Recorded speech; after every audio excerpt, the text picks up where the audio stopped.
अब मैं आपके बीच में श्री अन्नामलाई जी को बुलाना चाहता हूं। मैं चाहता हूं जब तक स्टेज पर आए तालियों से जोरदार स्वागत करिए आप लोग श्री अन्नामलाई जी का।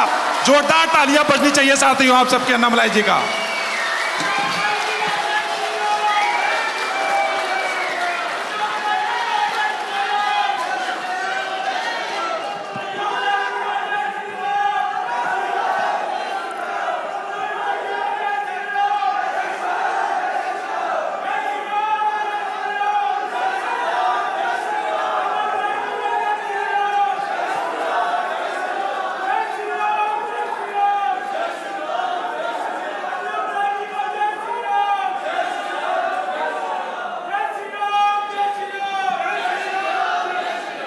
ना धन्यवाद सर।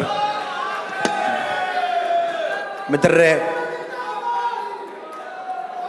हाल में पूरा दिल्ली प्रदेश का social media volunteers influence last 2 hours में बहुत patient you are sitting here and it is a very important time all of us are meeting because the elections in Delhi are in May 25. And it's a very important election, capital city, 7 constituencies. Most of the narrative Delhi में हो सकता, इधर reputed journalists है, reputed influencers है, कांग्रेस का left liberal ecosystem में पूरा देश का विरोध क्या इन्फ्लुएंसर्स है दिल्ली में बहुत ज़्यादा है. So दिल्ली में it is important our social media influencers they said the truth. हमारा पास स्टेज में चीफ गेस्ट दिल्ली प्रदेश का अध्यक्ष वीरेंद्र सचदेव साहब है. हमारा वाइस प्रेसिडेंट दिल्ली का बीजेपी कार्यकरण का अध्यक्ष गजेंद्र यादव जी है. सोशल मीडिया का इंचार्ज रोहित उपाध्याय जी है. हमारा आईटी हेड पुनीत अग्रवाल जी है. अवर state organising secretary Pawan Rana ji है. Our media friends are here. Friends, they have given about 40 minutes for me to talk to you.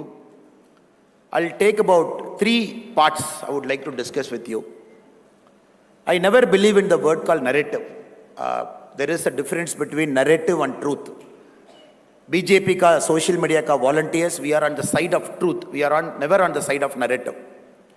I'll give you a small example to illustrate the difference between a narrative and a truth.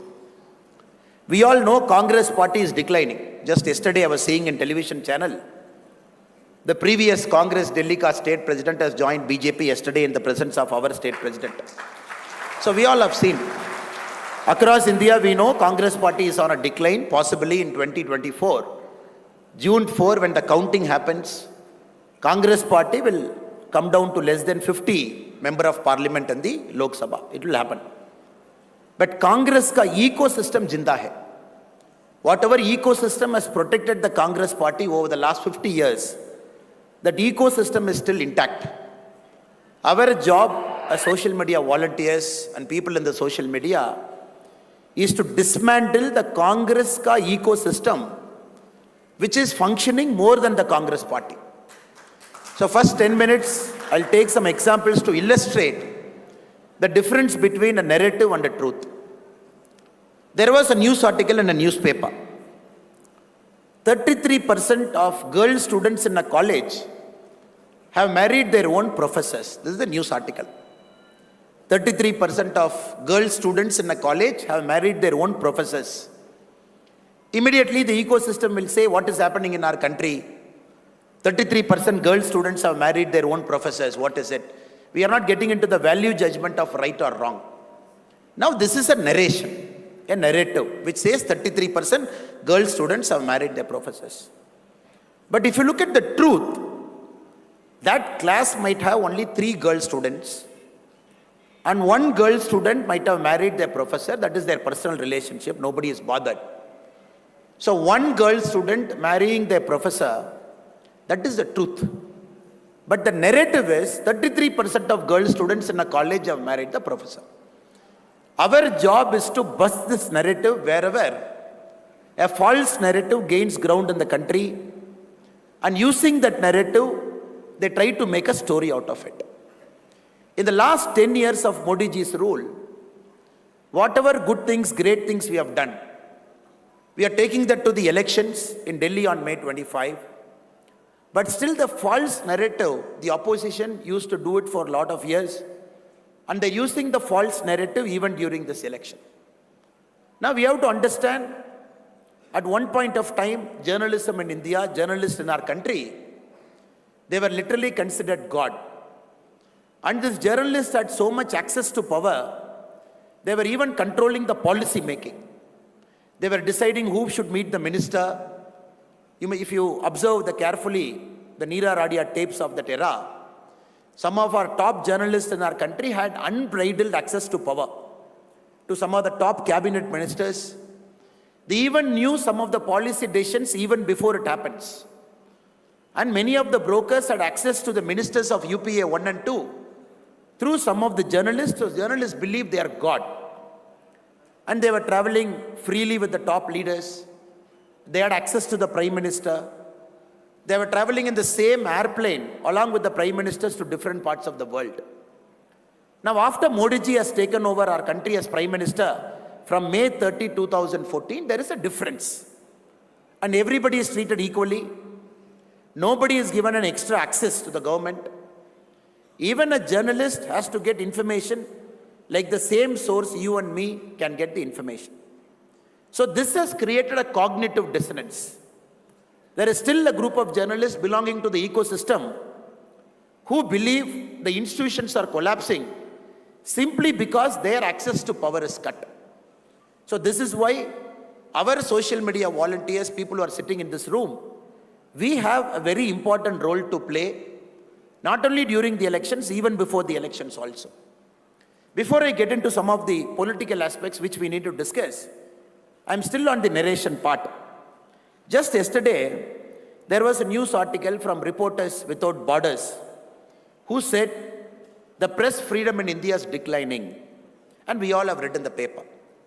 Not only this, we keep reading a lot of articles in our newspapers which Indian media loves to cover in a big way.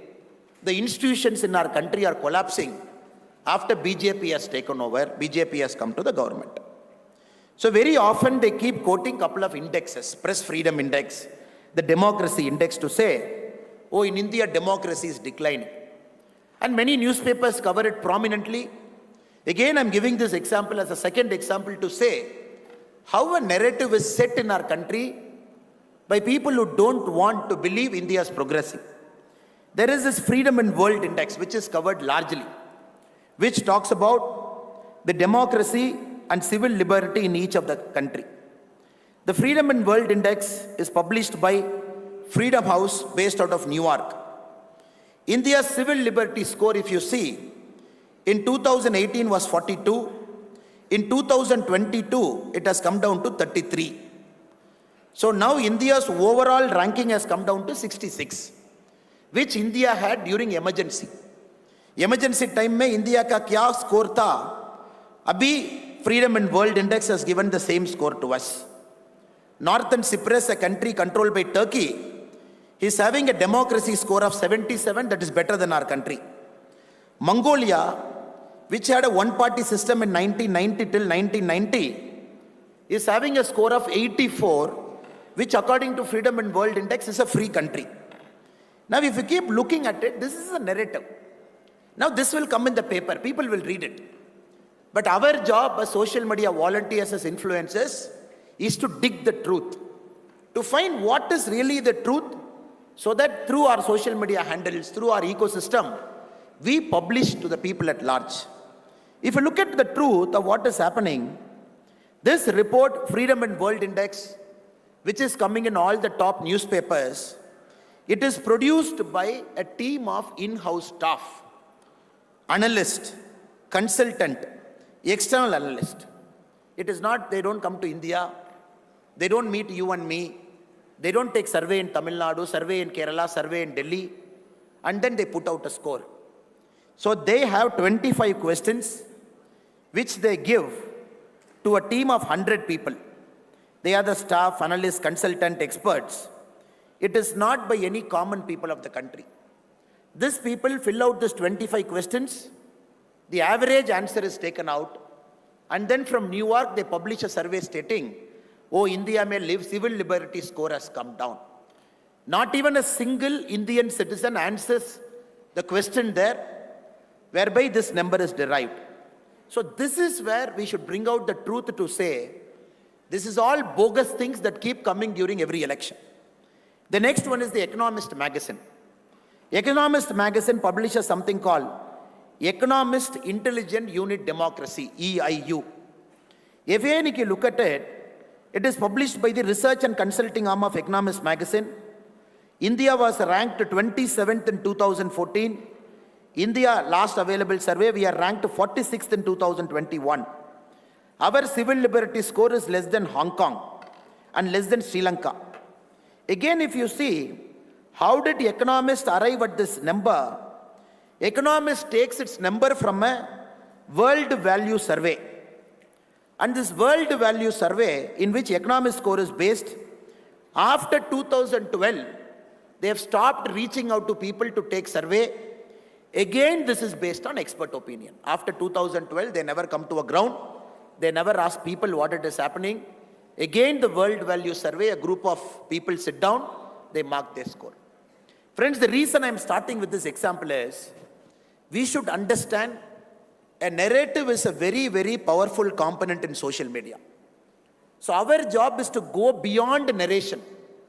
So the top 2 surveys in the world, which talks about civil liberty, both the surveys are done by in-house experts who answer a set of questions based on which this magazine publishes a report saying, oh, India mein civil liberty kam ho gaya, India mein democracy is under threat. And some Indian journalists based in our country, they will take this report, sit in a newspaper room or a TV room, they will have a prime time debate. So we have to understand in this age and time, our role here is to find the truth, find the information and bring out in the public domain. Because everything, whatever survey they bring about our country, it borders on bogus.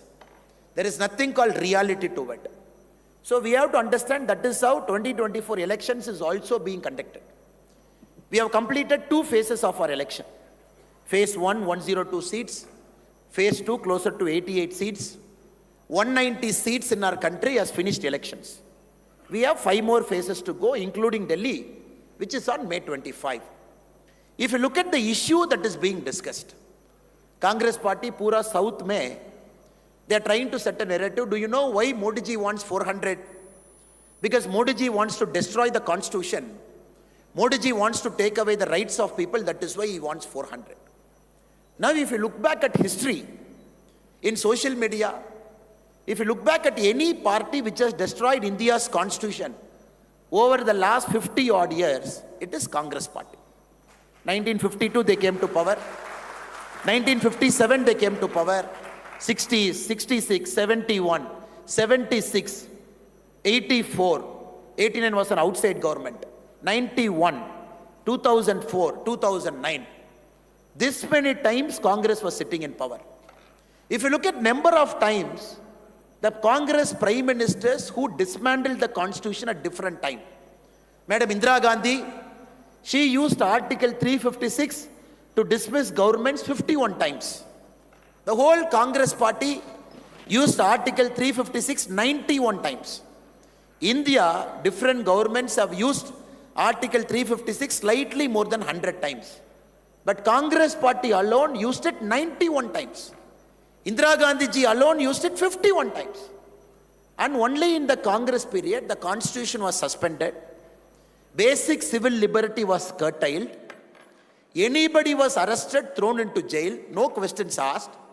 It is only during the Congress authoritarian government, they said, we can supersede judiciary, we can make somebody as the Chief Justice of our country, we will supersede 3-4 judges to make somebody a CJI.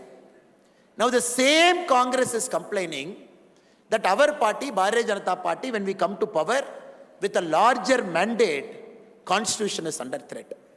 Because here the problem is, many of the first-time voters who are sitting in this room are outside in Delhi. Who is voting in May 25 for the first time? Their age when Congress was in power last was 8 years.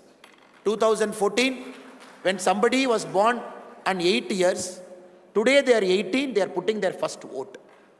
2004, when Congress came to power, previously, people were not even born. And those children are voting for the first time in 2024, May 25. It is important, many a time we have to remind the past. What happened in our country, how the country was run, how the constitution was handled, at different points of prime ministership, how the chief ministers were dismissed just like that. Yesterday, I was in Karnataka, in the northernmost part, a place called Gulbarga, a very important town in Karnataka. Gulbarga had given a chief minister to Karnataka state called Virendra Patilji. So Virendra Patilji was the chief minister of Karnataka when Rajiv Gandhiji was the prime minister. Rajiv Gandhiji is boarding a plane in Bangalore. The press friends are asking him a question. Will Virendra Patilji be changed as Karnataka's chief minister? Rajiv Gandhiji did not answer the question. He boarded the plane. Even before the plane landed in Delhi, Virendra Patilji was changed as chief minister of Karnataka. We have to understand how Congress practiced democracy in our nation. Both internal democracy as well as external democracy. Because a party, how well it practices internal democracy, only then the party can practice external democracy. This is a party which suspended constitution, used Article 356 just like that, a piece of paper, dismissed governments, changed the chief ministers. If they felt anybody is threat to the Congress ecosystem in Delhi, if they felt anybody is a threat to Gandhi Parivar from any part of our country, if there is a powerful Congress leader emerging in Tamil Nadu, Karnataka, like Karmaveerar Kamarajarayya in Tamil Nadu, or Virendra Patilji in Karnataka, the first thing they do from here, sitting in Gandhi Parivarji's family, make sure that person becomes a zero. Make sure that government is dismissed. Make sure new person is brought to power like a doormat. And this Congress party is crying, oh, look at the civil liberty score, look at press score, look at Economist magazine index score, look at this score. The institutions are collapsing. If it is one government in 10 years, which never used 356 illegally, which respected the constitution in every single forum, which made sure, even in 2014, when we had 283 MP, even in 2019, when we had more than 300 MP, we never brought an act called Ram Temple Act in Parliament. We never brought an act. We never brought an act called Ram Temple Act, by which through a legislature, we build a Ram Temple. This is a classic case of a party coming to power with an absolute majority, respecting the constitution, respecting the law of land, respecting the judiciary, waiting patiently like we have waited for 500 years, and whatever the judiciary's order was given, obeyed to the letter, not only in spirit, to the letter, and made sure Ram Temple was built. And Congress is making an allegation against our party like Bharatiya Janata Party, which despite a super majority, we respected constitution. Not only we respected, we strengthened the constitution at every available level. Friends, this is a very important narrative, because Congress doesn't have anything in the armory. They don't have a prime ministerial candidate. The India Alliance doesn't have a prime ministerial candidate. They don't have an overall national narrative, because Congress narrative in Tamil Nadu is entirely different. Congress narrative in Kerala is entirely different. Congress narrative in Karnataka is entirely different. Congress narrative in Andhra is entirely different. So we are seeing first two phases of election.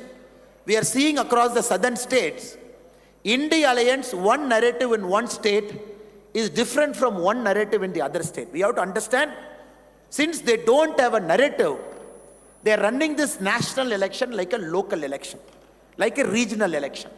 They are running this national election like an MLA election. It is important, social media volunteers and warriors here, we got to bring back, already we are bringing it back, we brought back, it is a national election for a prime ministerial candidate. It is not some chota-mota election where anybody can raise their hand and say, I aspire to be a prime minister. So it is important in the next 20 days, we all reflect. This is not for Delhi, this is for the country. And it is important in the country when we get BJP MPs, NDA MPs across the board. The national capital should have a sweep where all these 7 BJP MPs, once more, people give responsibility to them. Across Delhi, we all have Bharatiya Janata Party member of parliament across Delhi. So it is important the truth that we tell.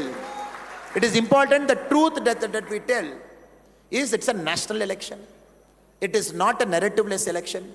This election is for Modi ji, and this election is for all the 10 years of hard work Modi ji has put. And why we need 400? We need 400 to strengthen the constitution.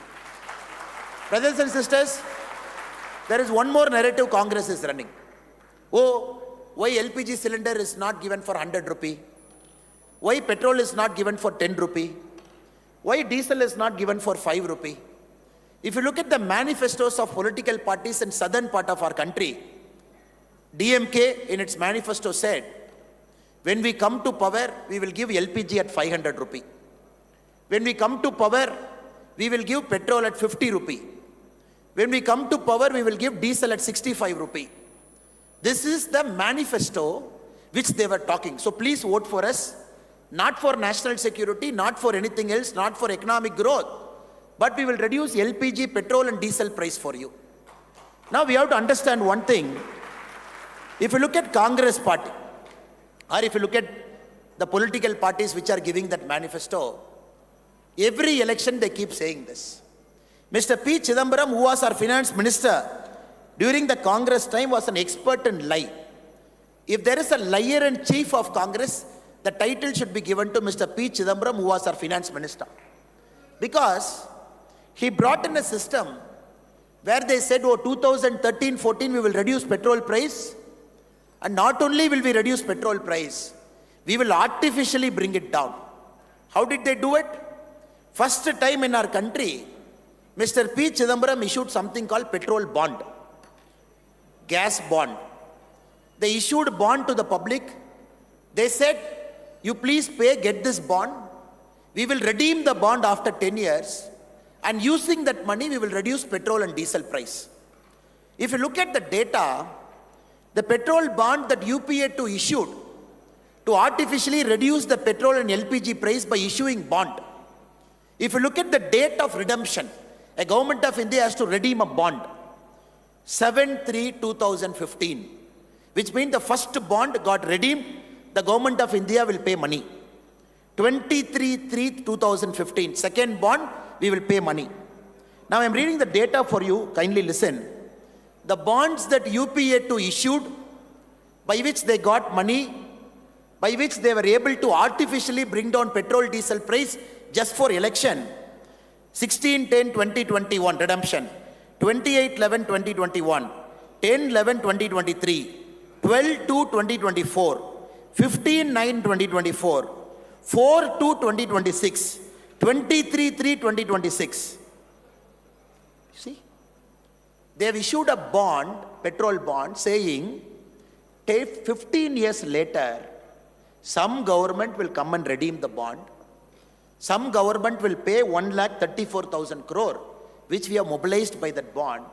Now we want to reduce the price. If there is a single biggest fraud done on the Indian Constitution during the UPA 1 and 2, this petrol bond is the single biggest fraud they have done. They never said we will redeem the bond. See how intelligent they are. They didn't touch 2014 to 19 also. Because they thought by reducing petrol, diesel and all those drama, they will come to power in 2014. They said the redemption will happen after 2021. So 80% of bond which they took, they kept the redemption 2021, 2023, 2024, 2025, 2026. So our government, Modi ji government, taking over after 2014, whatever Congress petrol bond they have issued, we are redeeming, paying that money. Because the government of our government is honoring that. This is how they set narrative. This is how they set narrative. And it is very, very important that we present the truth. We tell the people of our country. Rajiv Gandhi ji, In 1985, he was having an interview with Sam Pitroda. Sam Pitroda, you all know the infamous statement he made. So Rajiv Gandhi ji, Sam Pitroda asked him a question. 1985. How many of you are born in 1985, sir? Can you raise your hand? After 1985, you are born. How many of you are born after 1985?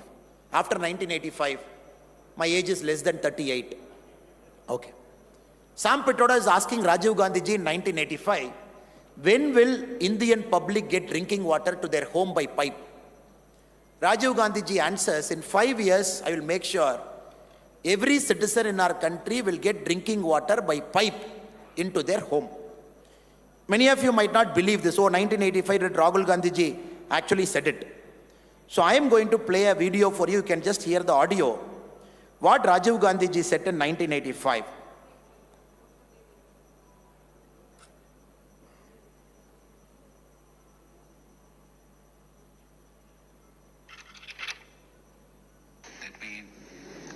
Give drinking water in 5 years. In 5 years. So 1985 he says, we will give drinking water to every single person in our country in 5 years, meaning by 1990. When Modi ji announced the same scheme, Jal Jeevan Mission, 2019, August 15, when Modi ji announced it, that every household will get drinking water by pipe. So at that point of time, India had 16% houses which had drinking water coming by pipe, 16%, which was 3 crore 24 lakh houses, which was 3 crore 24 lakh houses. Now today, if you look at number of houses that is having drinking water by pipe, it is 76.28%. Now we have to understand what Congress said in 1985, what we are delivering now. 16% in 2019, this is Congress saying after 20 years, Modi ji took over in 2019, this scheme, we have delivered 76.28%. From 3.24 crore houses, it is 14 crore 73 lakh house as on today is having a drinking water. Again, Congress wanted to give house to our poor brothers and sisters who didn't have a concrete house. They were running this scheme in the name of Indira Gandhi ji. Throughout their tenure, 40 lakh houses were given in Indira Gandhi ji's name to the so-called poor. They said 40 lakh house we have given Indira Gandhi Awas Yojana. You have to understand the breadth. 53 years of Congress rule. 2014 to 24, we have delivered 4 crore houses, PM Awas Yojana. Now it is very important in this election, every voter should know this is an election between performance and non-performance over 50 years. This is an election of performance over 10 years and non-performance over 70 years. These small things, which sometimes gets forgotten, needs to be mentioned. I am going to play you a video of Rahul Gandhi ji, a recent video. I request you to kindly listen to this audio again. तो जाति जनगणना से पूरे देश को पता लग जाएगा कि हिंदुस्तान का धन कहां है, किसके हाथ में है, पिछड़ों के हाथ में कितना, दलितों के हाथ में कितना, गरीब जनरल कास्ट के हाथ में कितना, महिलाओं के हाथ में कितना, पूरा साफ हो जाएगा सबके सामने। उसके बाद न्यू पॉलिटिक्स शुरू होगी। ओके। ऐसे कभी नहीं खड़े होंगे। अभी ये कह रहे भैया मुझे नहीं मालूम, तब कहेंगे भैया मेरे 50% लोग हैं, मेरे 2% धन है, मुझे 50% धन चाहिए। सीधी सी बात होगी। तो ये हमारी सोच है। जाति जनगणना पहला कदम है और ये सिर्फ जाति जनगणना नहीं होगा, ये इकोनॉमिक सर्वे होगा। Now we have to understand when our Honorable Prime Minister sir is talking about the Congress very devious plan of economic redistribution.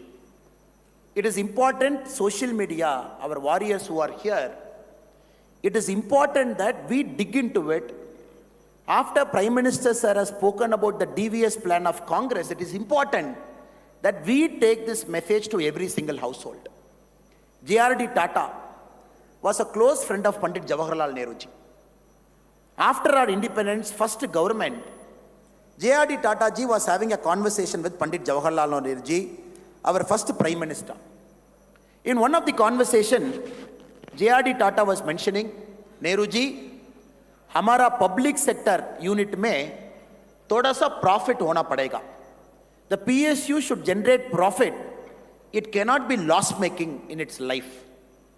Pandit Nehru ji replies to J.R.D. Tata, Tata ji, आप profit का word मत बोलना, वो dirty word है, मेरा को पसंद नहीं है. प्रॉफिट डर्टी वर्ड है, आप मत बोलना. This J.R.D. Tata ji records the conversation he had with Pandit Nehru. Later, J.R.D. Tata ji writes a foreword for a book about Tatas. In that book, J.R.D. Tata writes, if at all, India's first Prime Minister was Sardar Vallabhbhai Patel ji instead of Pandit Nehru, probably India's economic prosperity and economic path would have taken a different turn. Now what Congress is speaking, because we have to understand, in the first election, 1952-57, Communist was the second largest party. Communist Party had more number of MPs after Congress. Communist Party had this radical idea that economic redistribution has to happen like the model that is followed in Russia and China at different points of time. So our state, Rajaji, Chakravarti Rajagopalachari, our Governor General, he opposed this idea. He started a party called Swatantra Party. Swatantra Party was a direct competition to Congress Party, though Rajaji was part of the Congress Party initially. There, J.R.D. Tata again writes a letter to Nehruji. You have to understand the context in which Rahul Gandhi ji is speaking. Now it is important. We have to understand what is their plan. And through our channels, it is important we take it to the public at large. J.R.D. Tata writes to Pandit Jawaharlal Nehru, we don't want Communist Party as number 2 in the parliament. India needs a responsible opposition. So we are going to fund the Swatantra Party also. Of course, we will give more money to Congress. Little money we'll give it to Swatantra Party. And Nehruji writes back to J.R.D. Tata saying, that is your wish, but Swatantra Party can never be an opposition in our country, you take my word. So Nehruji was unhappy with Tata's giving money to Swatantra Party because they don't want a radical party in our country who can do what Russia and China did with the citizens. Now Rahul Gandhi ji, after the Congress manifesto, at multiple times, he has spoken not only is a caste census, but we have to do a financial census. And this financial census will capture the economic data of each person and his family. Based on this, Rahul Gandhi ji goes one step further to say, if somebody is having 2%, if somebody is having 50%, he says they have to correct that imbalance by making sure somebody is not having a 50%. Sam Pitroda ji goes one step further to say, in America, when there is a wealth tax of 55%, why not? It's a time to have debate in our country. Now you have to understand, the Congress DVS plan is very clear. Whatever gains we have achieved, in the last 10 years, we have taken 25 crore people in our country out of multi-dimensional poverty. 25 crore people we have taken out of poverty. And we have done some miraculous things. Miraculous things we have done. We have built 4 crore houses, which is more than the population of Australia. Which is more than the population of Australia. In 10 years, we have delivered 4 crore houses. If you look at the number of houses which got drinking water, as we have spoken previously also, 14 crore houses have got drinking water to their home, which is more than the population of Germany. If you look at the number of people who have got Mudra loan, in our country, the number of people who have got Mudra loan, so that they can run an industry of their own, they can generate economic output. It is more than 30 crore people in our country, 39 crore people who have got a Mudra loan in a different context. This is more than the population of Brazil and many European countries combined. So this is our idea of making sure people who are in the bottom of the pyramid, you give them every means possible so that people have a fighting chance. Somebody is not having not able to get ration. Give ration to 80 crore people. Not having a house, give a house with subsidy of 2,71,000. When he came to power in 2014, 64% of India had LPG. We have made it 100%. This is a way where we are taking care of have-nots in our economic model. The Congress model, which talks about radical redistribution, has to be killed in the thinking only. That is why it is very, very important, the volunteers who are sitting here, not only you talk about Rahul Gandhi's statement, not only you talk about Sam Pitroda's statement, you go back to what is Congress' original idea right from 1952. Be it Pandit Jawaharlal Nehruji's thinking, be it Indira Gandhi's thinking, be it their thinking at different points of time, how they want to snatch the hard-earned wealth of anybody who is in this country. So this is a very, very important election where Congress, through its ecosystem, having this radical idea, can sneak into the back door. They can put all their economic theories to rest, conduct a caste census along with conduct an economic census, do an X-ray of this country, question you and me why we are having 2 cars, question somebody why they are having 2 bikes, question somebody why they are having 100 grams of gold, question somebody why they get paid this much money as a salary. So this is fundamentally a big disruption to our way of life.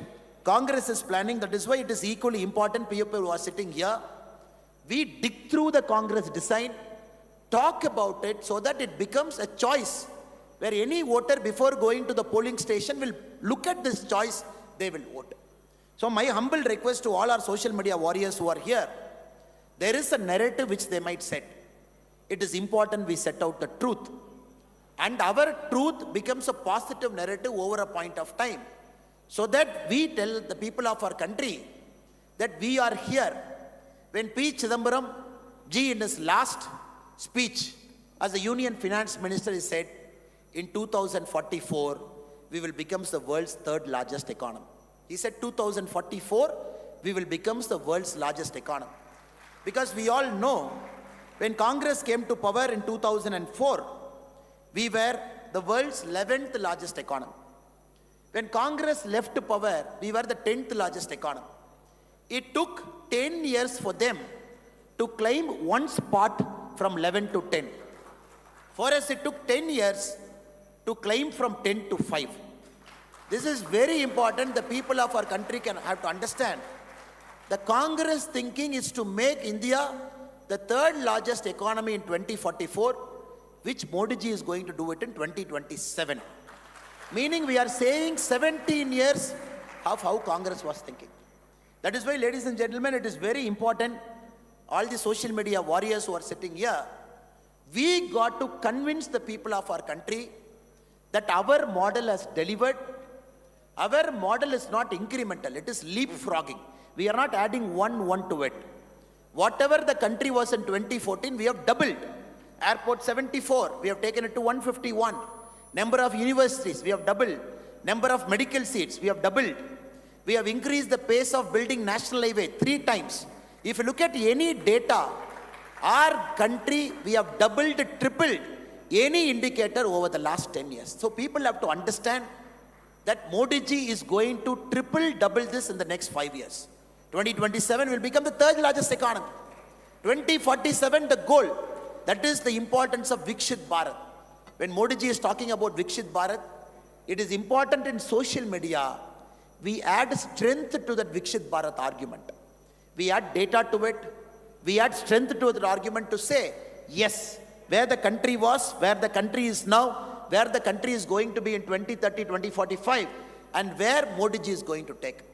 If you look at all the 193 countries in the world, 2023, India was the fastest growing economy in the world.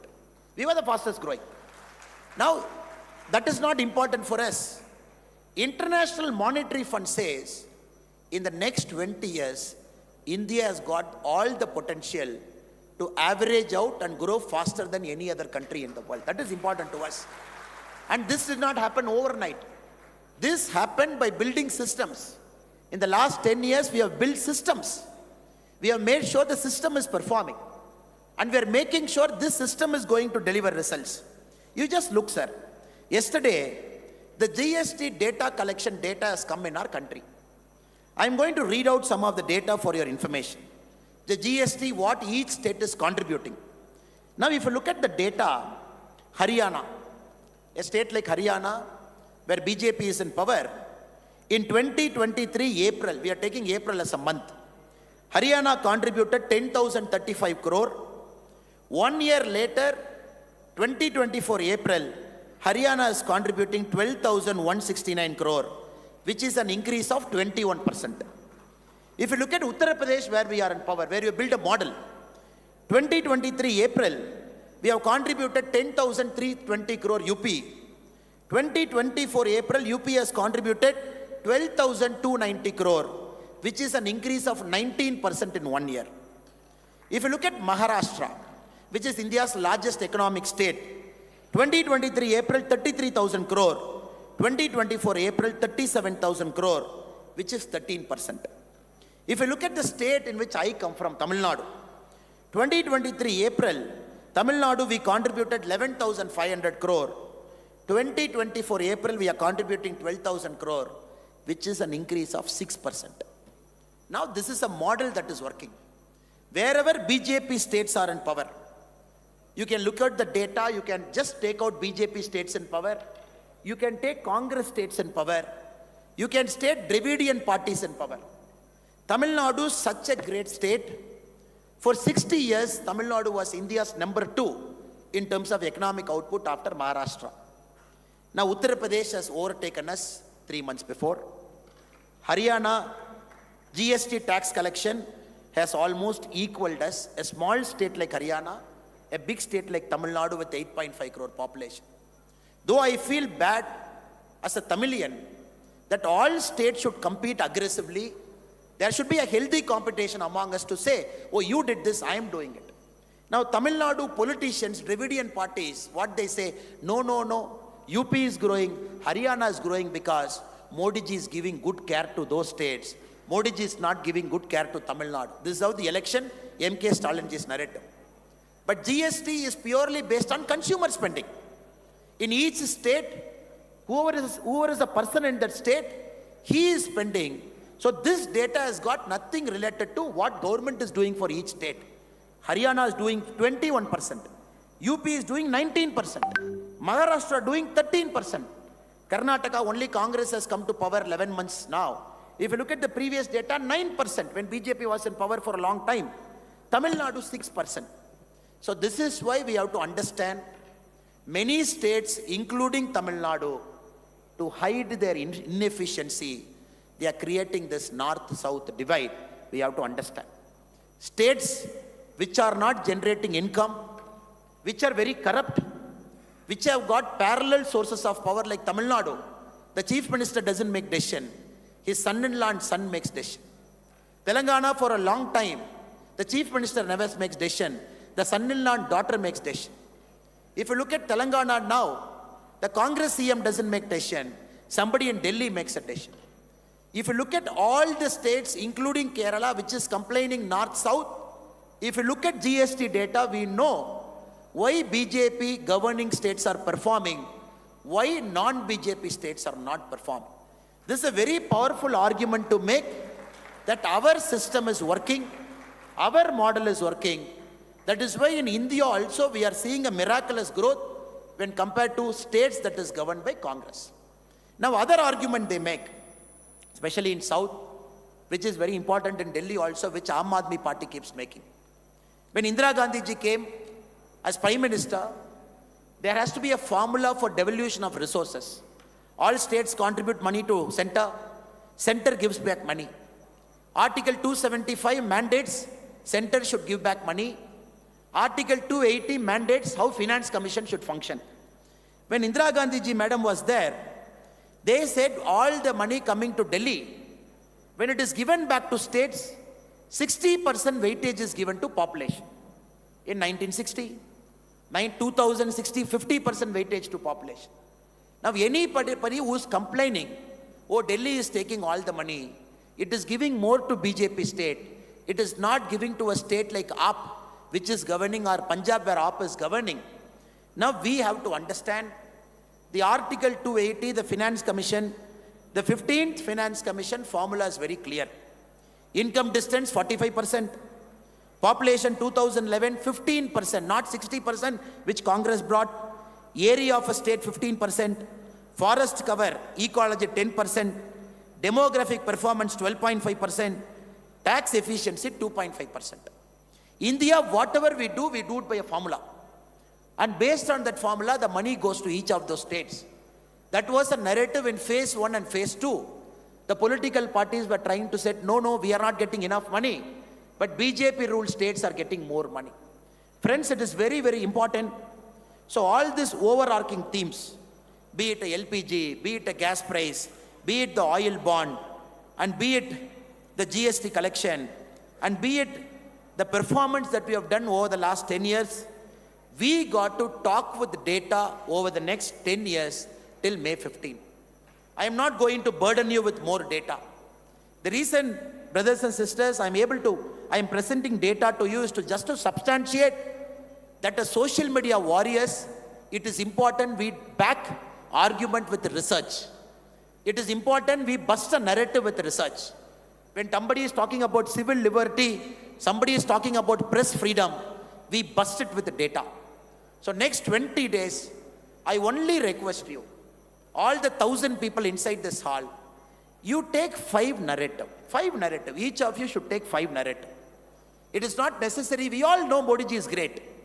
We all know Modi ji is going to come back to power. We all know AAP has got no chance. We all know the political model in Delhi, where a party which is founded against Congress is an alliance with Congress facing this Lok Sabha election. People know it. But my request to all the social media warriors who are here, take 5 issues, you write a story about it, you make a video about it, put it in your WhatsApp channel, social media channel, Instagram, Twitter. Don't write 2 lines. Don't write 1 line. Please don't write somebody is great. We have to say why Modi ji is great. The whole of India knows, whole of world knows Modi ji is great. But can you substantiate with 5 points why Modi ji is great? 5 performance index that differentiates Modi ji from other leaders. 5 performance index that differentiates BJP from other government. 5 performance index that differentiates BJP from Aam Aadmi Party. 5 performance index that differentiates BJP from Congress. My request to you is, as social media warriors, take this as a challenge over the next 20 days. We are winning all 7. That is great, sir. But can we set a narrative from the capital city on each of the things that Congress and India Alliance leaders are saying to set a false narrative? Constitution. What BJP has done for the Constitution. Atal Bihari Vajpayee ji, he got 1 opportunity to nominate a Rashtrapati. Whom did he nominate? He nominated a Muslim from Tamil Nadu, APJ Abdul Kalam ji. Narendra Modi ji got 2 opportunities to nominate Rashtrapati. Whom did he nominate?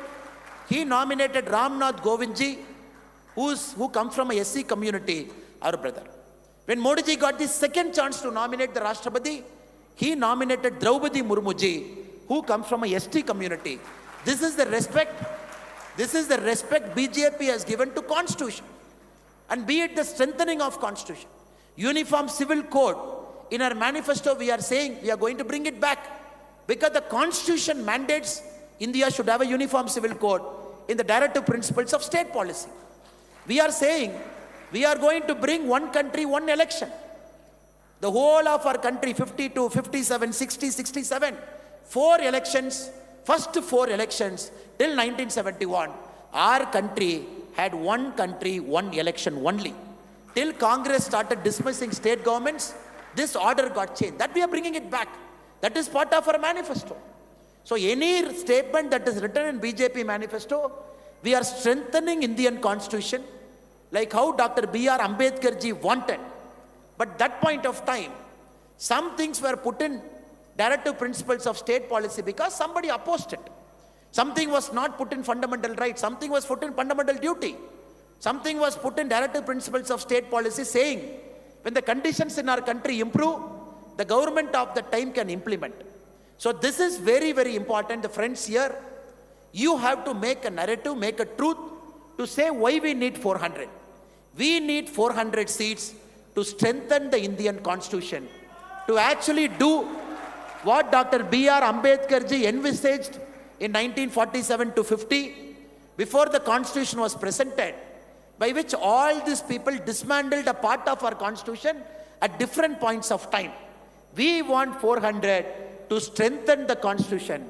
This is a very important truth. All of us have to say why we have done it, what we have done it, what we intend to do in the next 5 years. The second one is our economic model. Now a Congress party says, we are going to give 1 lakh rupee to a poor. Now, Congress has to classify what is poor. Is it 20 crore? Is it 30 crore? Is it 40 crore? Is it 45 crore? Now, if you look at our budget, which is 44 lakh crore, in social media, people hear, we got to argue a case, 44 lakh crore central budget, 6 lakh has gone to defense, agriculture this much, education this much, urban infrastructure creation this much. We have given money everywhere. We are giving money to the people. We are giving money to the state. If Congress is saying we are going to give 1 lakh rupee to the so-called poor, there are 40 crore poor in our country, which is 40 lakh crore. Where is the money? Is Rahul Gandhi ji going to have a note printing machine in his office to generate 40 lakh crore? It is important in our social media, the warriors who are sitting here, we argue our case. We tell the people of our country how disastrous the Congress policy is. Not only is the wealth redistribution, what Pandit Nehru ji said, what Indira Gandhi ji did, after that what Sam Pitroda ji is saying, after that what Rahul Gandhi is saying, what is the devious plan Congress is having in hand. Please make a narrative in the next 20 days. Please focus on not only the incremental changes we have done, but the leapfrogging changes we have done. Doubling, tripling of all indicators, be it Jal Jeevan, be it our what do you want to become? Do you know what the girl told me? She was about 9 years. She told me, Mama, I want to become a social media influencer. I asked her, Acha, what do you want to do? She said, no, I've already started a YouTube channel. In my garden, whatever planting we do, I do a story. Brothers and sisters, we have to understand social media influencer is a serious business. And in BJP, anybody who is a social media warrior, who is operating our handle, who is arguing for Modi ji, we have to understand, we are not influencers, we are truth seekers and truth setters. We have to seek truth, we have to set the truth, and people of our country has to read the truth. For that to happen, there is no biggest influence in our country than Narendra Modi ji. He influences everybody, youth, women, farmer, everybody. My last humble request to all of you is to see the series of interviews Modi ji has given in the last 1 month. Times of India carried a 4-page interview. He has given interviews to all the major channels, 1 hour, 1.5 hour, 2 hour. Every single data is available inside. Modi ji has argued a case why we need 400. Modi ji has argued a case why we need to come to the power for the 3rd term. Modi ji has argued what difference the 5 years is going to make. My request to all of you is, next 20 years, 20 days, let us not put a 1-line statement in social media. Let us not put a 3-line statement. We will put a long statement, we will put a video, we will argue our case, we will threadbare discuss the fraud nature of Aam Aadmi Party, the corrupt nature of Aam Aadmi Party. Only the media build-up Aam Aadmi Party was able to generate for some time. The political duplicity of Aam Aadmi Party, the political duplicity of India Alliance. My request to all of you is to put a video, is to put a long thread. And each of you, let us take a personal responsibility. We will take 5 subjects. 5 subjects will be on constitution, it will be on democracy, it will be on economics, it will be on our government, it will be on Delhi. We will take 5 subjects, we will do research, we will post it in social media. Thereby, we will generate a mass movement for the Delhi Bharatiya Janata Party, where all the 7 candidates across Delhi will again once more win with a sweeping majority. So I request all the people who have come here, this is our contribution to Modi ji. This is our contribution. This is our contribution to Modi ji as a personal example. We can influence 100, 1,000, 1 lakh, 10 lakh, 1 crore. With a single cell phone we can do it. A cell phone is a very powerful tool which if spoken the truth in a right way with emotion, people will listen. And Sachdev sir was telling somebody that we are doing pretty well in social media. I think all of us are doing pretty well in social media because we speak the truth. People will read through a fraud post and an original message. So my request, next 20 days, let us generate a chain. Today, Delhi with Modi ji is the hashtag we are having. So this, if it can become a mass movement in the next 20 days, if each of us can influence our accomplice, our friends, our relatives, our mitras who are there, with truth, if we do it naturally, Delhi with Modi ji will hit 1 crore just like that. Because I can tell you, in our state, before 2019, when Modi ji used to come to Tamil Nadu, the DMK party used to trend a hashtag called Go Back Modi. When we look at that hashtag, where it is coming, somebody from Uzbekistan, somebody from Pakistan, somebody from small countries, with bots they will say, Modi, go back. So 2021, after election, we took it up a challenge. We told our social media warriors, if DMK is trending, go back Modi, welcome Modi, vanakkam Modi should be minimum 20 times of it. But we will not take recourse to Pakistan, we will not take recourse to Uzbekistan, but we will disseminate truth. We will attract the common people to participate. Not only BJP social media warriors will do Delhi with Modi ji. A common person with no connection to BJP, a common person who is not part of our social media cell, he has to tag, she has to tag Delhi with Modi ji. For that to happen, which we tried in Tamil Nadu, Vanakkam Modi ji, common people should participate. So we have done 1.5 million. 1.5 million Vanakkam Modi ji. We have done 1.2 million. So whenever we do, the Go Back Modi has never crossed 40,000. That too, the whole DMK office bearers, including Chief Minister M.K. Stalin ji, when he was an opposition leader, he tweeted Go Back Modi. Now we challenge the ecosystem of DMK, wherever you are sitting in the world. We will do 15 times Vanakkam Modi of what we are doing. It's a challenge we have taken on. And last 3 years we have made sure taking on a party, taking on a governing party, whenever they say go back Modi, we do 20 times more than that, 30 times more than that. I think it is possible because we got to inspire a common man to come join our movement. That inspiration can happen only when we start speaking the truth, elaborate truth, so that a common man doesn't have the time. A common man doesn't have the time to see, oh, oil bond, is samay mein issue hoga, oh, 2026 tak oil bond hai. He doesn't have time. A common man doesn't have time to understand World Press Freedom Index is nothing but a bogus. A common man doesn't have time to understand, oh, this is how tax devolution is happening. A common man doesn't have time to understand, oh, this is the narrative that Congress is trying to set. It is important through video, through audio, through longer messages, we seek truth. We put out truth. That is the basic job of us, so that a common man comes inside. He becomes a part of this movement. I am very, very sure in the next 20 days, all of us will work very, very hard. All of us will set out truth. All of us will dig more research. All of us will see Modi sir's interview. All of us will take data from it in our own language. Delhi has got multiple people. There are Tamil people residing in Delhi in a big number. People who speak Bhojpuri are sitting in Delhi in large number. People who speak Bengali are in Delhi for a large number. I would only request the social media cell of Delhi BJP Pradesh to make sure the information goes out in multiple languages. The information goes out in Tamil, the information goes out in Bengali, the information goes out in Bhojpuri, the information goes out in Punjabi, the information goes out in Hindi. Because this capital city where it's a cosmopolitan, every language speaker is here. He might know all languages. He might know Hindi. He might know all languages. But still, to emotionally connect, the truth has to be in his mother tongue, her mother tongue. In their mother tongue, the truth has to go.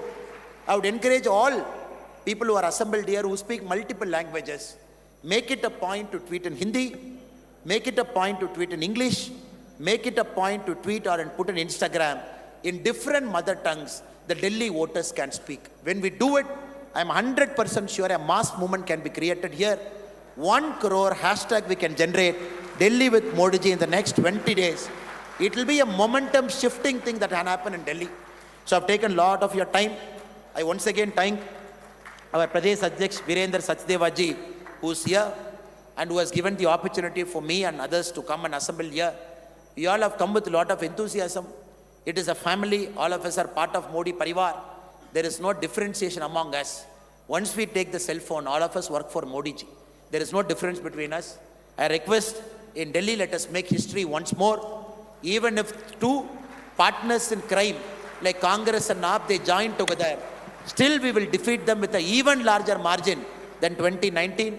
Let us use social media effectively. Let us spread out the truth over the next 20 days. Let us set 5 narratives in mother tongue in different languages in Delhi so that this becomes a movement in the next 20 days. I thank all of you for your patient listening and for your patience. Thank you so much. Bharat Mata ki jai. Thank you so much, respected Sri Annamalai ji. Thank you so much.